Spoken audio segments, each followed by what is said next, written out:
order. I need order in the court. Order. We need order in the court.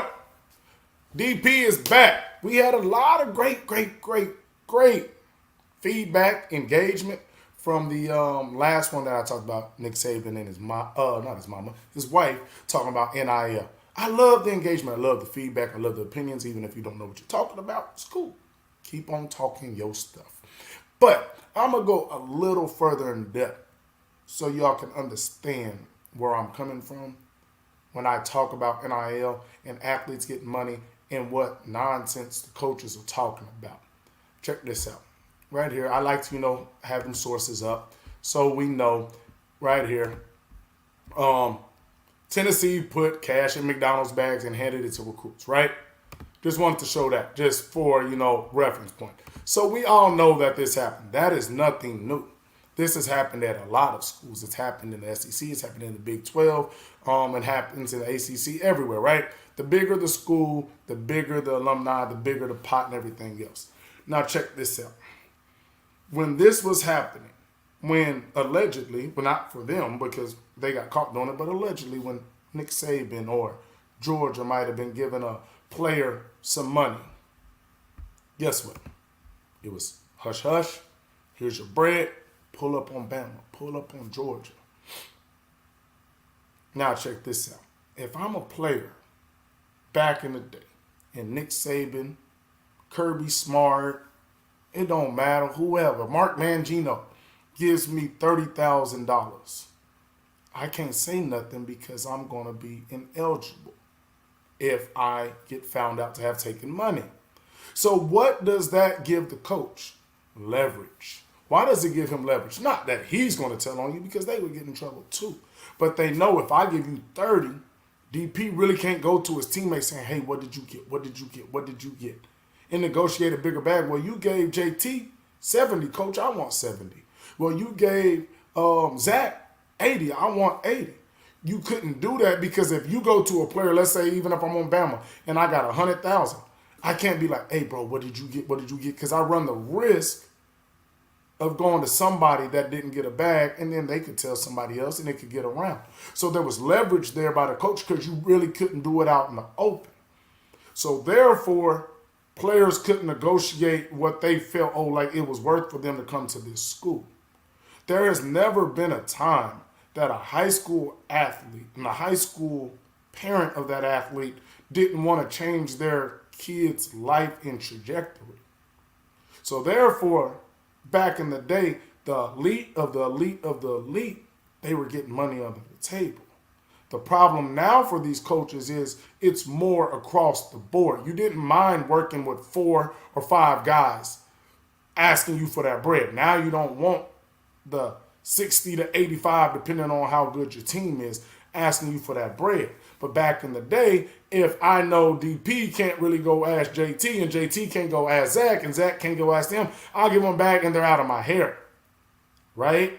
But now, when I'm going to Ohio State on a visit and I can ask Marvin, what did you get for this deal? What did Jay pay you here? So you can't just tell me, here, take the 50 when I now have leverage to ask somebody because it's out in the open. That's the difference. There's never been a time where a person that wants to be productive in life did not want to change their life as fast as possible. Back in the day, it was sold to us that the scholarship and the degree changed your life. Well, now guess what? We know today it don't matter if you go to Harvard, Texas, Baylor, Texas A&M. Most people aren't getting jobs in their degree field. So you can't sell me on that degree. Also, as a football player, you can't sell me on a degree when I know a lot of the times these schools aren't even letting you go into the highest paying majors because it conflicts with football, basketball, soccer schedules. So I like to take that notion of athletes are now all wanting money. No, we've always all wanted money. It was just illegal, and you're running the risk of being ineligible if asking for it. So, for instance, back in the day, we might not have got it to come to the school, but you can ask a lot of guys. Recruiting. You used to get $60 per diem to take a recruit out. Hey, coach, I'm not taking Buddy out unless you give me $400-500. We can go do this, whatever. Yeah, that happened. That's how you could get some bread. Hey, coach, mom said back home, Yeah. They've always wanted to get more. Think about this. All athletes care about is money now. So you think in the 80s, when they was getting Trans Ams, when they was going and getting bags and got SMU the death penalty? No, it's been happening. It was just illegal. There was only a certain elite few that could have it happen for them. And guess what? Saban, Smart, the boys at Texas, OU, never had a problem. But it was just a few. Now it's the many. That's the problem. Once again, we know guys were getting paid and you had no problem doing it illegally because there was no way for a guy to really verify if I could get more, because I would then have to ask somebody and take a risk of it being found out. Think about this. Justin Jefferson literally turned down $30 million. That's what they said, right? But we know a lot of other guys have turned down contracts. Do you think guys in the NFL would turn down a $30 million a year contract if all the contracts were hidden and nobody knew what Tyreek Hill made or Devontae Adams made? No, because you'd be like, dang, $30 million, that seems to be pretty good. And I really can't ask Tyreek Hill because he's not going to tell me because his contract is hidden. The only way you can turn down a contract and try and get what you're worth is if you can compare it to somebody else in your field and what they're getting. Now that these kids know what other people are getting, they're able to negotiate and leverage that. Back in the day, we all wanted it. We had friends that went to bigger schools than us. We knew guys that we went to camps that went to bigger schools with us. And we heard about what they got, but it was still like, hey, bro, I heard. They'd be like, I don't know what you're talking about, bro. Do you think I was a national recruit. I wasn't the top national recruit, but I was one of those guys. Do you think an 18-year-old DP was like, nah, I don't care about getting $100,000 if I can get it? No, I just knew I wasn't one of those elite guys that could ask for it. And I was one of those guys who was like, bro, I don't want to be ineligible. But if back in the day I knew I wouldn't be ineligible, I would ask KU, hey, do y'all got some bread? Do y'all got this and that? So let's stop acting like they wasn't getting this bread back in the 80s, in the 90s, the 2000s, and before NIL was just the elite of the elite and the select few, and you couldn't cross-reference to go get more. Now you can cross-reference, and that's what's killing these guys is they're having to compete for the bread.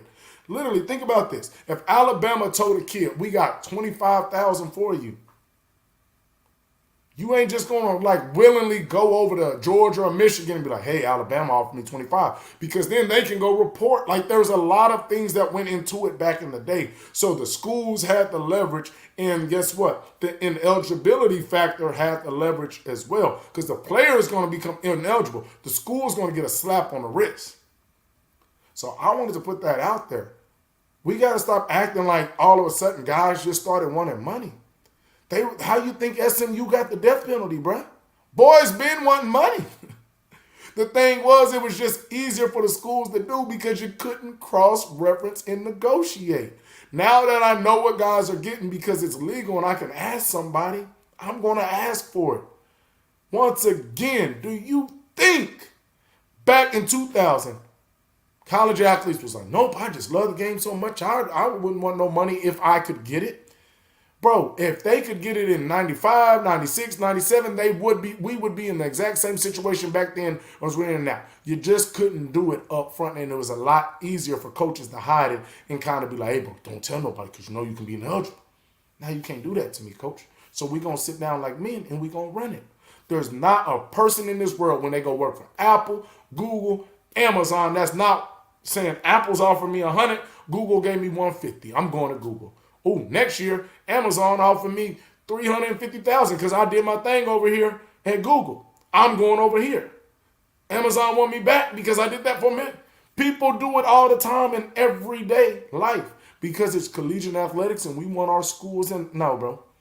Stop acting like this is something new. It's just now become legal, so they're treating it like everybody else treats every other business. So that's what I'm talking about when it comes to NIL, and we're acting like athletes now just want the money. We always wanted the money, but you weren't either good enough or you were too scared that you might become ineligible. This ain't nothing new. It's just up front, and it sucks. Instead of dealing with just Julio Jones and having to give him a bag, Cam Newton and having to give him a bag, right? Jadeveon Clowney had to give him a bag. I got to give everybody bags, and that's too much for me. I wasn't opposed to giving bags to the top guys in 3 to 5. Now I just don't want to do it for 85. And that's the point that y'all are missing, this is nothing new. It's just now legal. There's never been a high school athlete that was like, man, my boy that went to Bama got cashed out or he got a car. Nobody was ever said, I don't care about that. I don't want that money. I don't wish I had that nice car that they got over at Tennessee. Never. Now it's just legal, my boy. So y'all stop playing. This always has been here. It's just been underground and that favored the coaches. Now that I can cross-reference, can't hit me with the okey doke no more, my boy. No, sir. Hey, y'all let me know what y'all think.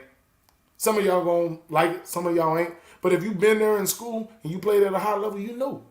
You have friends that got a bag from a school and you wish you was one of those guys. But you just couldn't demand it and you didn't want to be ineligible and get found out. But there was always ways when you was at school, boys got bags. Allegedly. That's just what I'm saying. Order in the court. Y'all gonna start listening to that boy DP, man. We out.